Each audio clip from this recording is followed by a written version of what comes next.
नमस्कार। तमिलनाडु की मुख्यमंत्री जयललिता को इस वक्त अंतिम विदाई दी जा रही। देश के इतिहास में ऐसा कम ही देखने को मिलता है कि राजनेताओं की अंतिम विदाई में ऐसा जन सैलाब हो। हम आपको लगातार तस्वीरें दिखा रहे हैं। आज इस अंतिम यात्रा के साथ साथ कुछ सवाल भी हैं। वो सवाल ये कि क्यों गरीबों की भलाई को भारत की राजनीति अपने एजेंडा में नहीं रख पाती।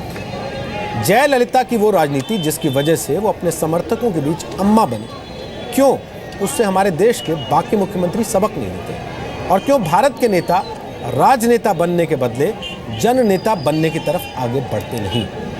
अम्मा कैंटीन, अम्मा पानी, अम्मा नमक, अम्मा बेबी किट, अम्मा लैपटॉप से लेकर अम्मा सीमेंट, अम्मा फार्मेसी, अम्मा मोबाइल और अम्मा कॉल सेंटर तक जयललिता ने तमिलनाडु की आम जनता और गरीबों को ध्यान में रखते हुए कई सारी योजनाएं शुरू की। और इडली से लेकर मिक्सर ग्राइंडर तक, सस्ते बीज से लेकर सस्ते सिनेमा तक उन्होंने मुहैया करा। तमिलनाडु में एक कहावत है कि तमिल परिवार अगर एक बार किसी का दिया खा लेता है तो इसका एहसान पूरी जिंदगी नहीं करता। हम मानते हैं कि अलग अलग शब्दों या विचारों में ऐसी मान्यता हर राज्य और हर समाज में है। आज इसीलिए हम ये सवाल उठा रहे हैं कि क्या हमारे देश की सियासत में ऐसी लोक कल्याणकारी योजनाएं ईमानदारी से लागू नहीं की जाती?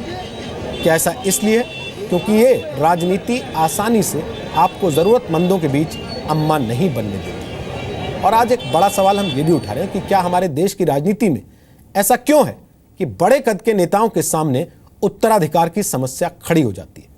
क्यों राजनीति में कोई करिश्मा इस कदर चकाचौंध से भरपूर हो जाता है कि जनता अपने नायक के बाद दूर दूर तक कोई दूसरा नायक या यूं कहें कि उस प्रिय नेता का उत्तराधिकारी आसानी से तलाश नहीं पाती? पब्लिक से जुड़ी पॉलिसी, भारत की सियासत और इन सब के बीच जयललिता की विरासत। आज इन्हीं मुद्दों पर बात होगी ताल ठोके में, और साथ ही आपको लगातार सीधी तस्वीरें हम जयललिता की अंतिम यात्रा की भी दिखाते हैं।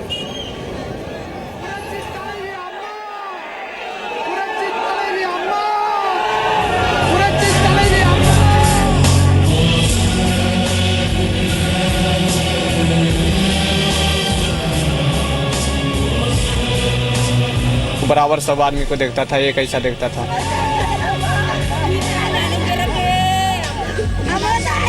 मुझको अम्मा काम दिया था, आज हमारे से पिछड़ के चले गया। हम सबको अम्मा चाहिए। अभी कौन देखेगा हम सबको? बच्चा पाल बच्चा सबको।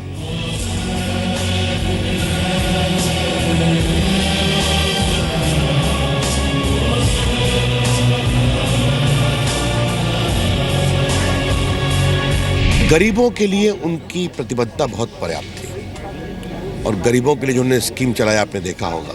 और इसके साथ ही साथ तमिलनाडु का औद्योगिकरण हो, आज ऑटोमोबाइल मैन्युफैक्चरिंग वहाँ बहुत हो रही है विदेशी ब्रांड्स की।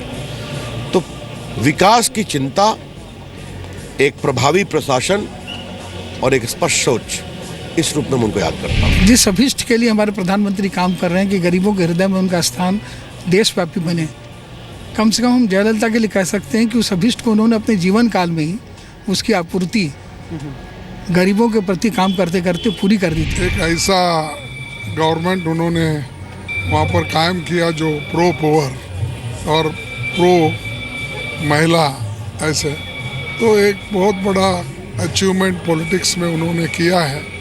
इसीलिए मैं उनको अपनी श्रद्धांजलि अर्पित करता हूँ। जो वायदे उन्होंने किया गरीबों के लिए, चाहे उनके खाने के लिए, दवाई के लिए और सारी चीज़ों में, मुझे लगता है कि आज उनकी लोकप्रियता इसीलिए शिखर पे है कि उन्होंने राजनीति में एक मानदंड स्थापित किया है जो निश्चित तौर से सार्वजनिक जीवन के लोगों के लिए उदाहरण है। वो दिल खोल के दोस्ती करती थी। अगर आप उनके दोस्त बन गए, वो हमेशा सोची कि ये जो ज़िंदगी में मुझे ये मिला है, इससे भी ज़्यादा काबिलियत मेरे में है और मैं उसको पाना चाह रही हूँ। वो बिलीफ उसको अपने आप में थी। She was a mass leader और जनता से उठी हुई एक आवाज़ जो ज़मीन से उठ के बुलंदी तक पहुँची और उन आवाज़ को सबने पहचाना, अम्मा बोल के उन्होंने उनको ग्रहण किया। तो इससे बड़ा सम्मान क्षेत्रीय राजनीति में जयललिता जी को जितना मिला, मेरे ख्याल से बहुत सारे नेशनल लीडर को भी नहीं मिला। ताल ठोक के आज का पहला सवाल, क्या आज की राजनीति को गरीबों की भलाई अम्मा ने सिखाई? दूसरा सवाल, क्या देश के बाकी मुख्यमंत्री जयललिता से सीखेंगे? तीसरा सवाल, आखिर क्यों भारत के नेता जननेता नहीं बनते?